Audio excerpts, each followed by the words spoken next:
Curhat Jonathan Latumahina, pasrah jika David hilang ingatan usai dianiaya Mario Dandi. Jonathan Latumahina tampak pasrah jika David tak mengingat semua kenangannya usai dianiaya oleh Mario Dandi.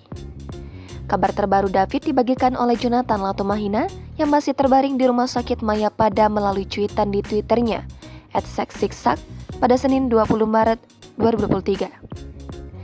Dalam cuitan itu, Jonathan mengunggah kondisi David yang masih terbaring namun kini sudah mulai membaik. David yang sudah membuka mata terlihat masih dalam keadaan lemas. Tak hanya itu saja, dalam keterangannya pula Jonathan mengaku pasrah jika kondisi sang anak harus hilang ingatan terutama saat kejadian penganiayaan yang dilakukan oleh Mario Dandi. Menurutnya, biarkan dirinya saja yang mengingat kejadian penganiayaan yang dilakukan oleh anak mantan pejabat Ditjen Pajak tersebut. Seperti diketahui, David mengalami koma dianiaya oleh Mario Dandi dan kawan-kawan yang terjadi pada Senin 20 Februari lalu. Imbas dari perbuatannya, Mario dan rekannya bernama Shane Lucas juga ditetapkan sebagai tersangka. Shane berperan sebagai orang yang memprovokasi hingga merekam aksi penganiayaan dengan menggunakan handphone milik Mario.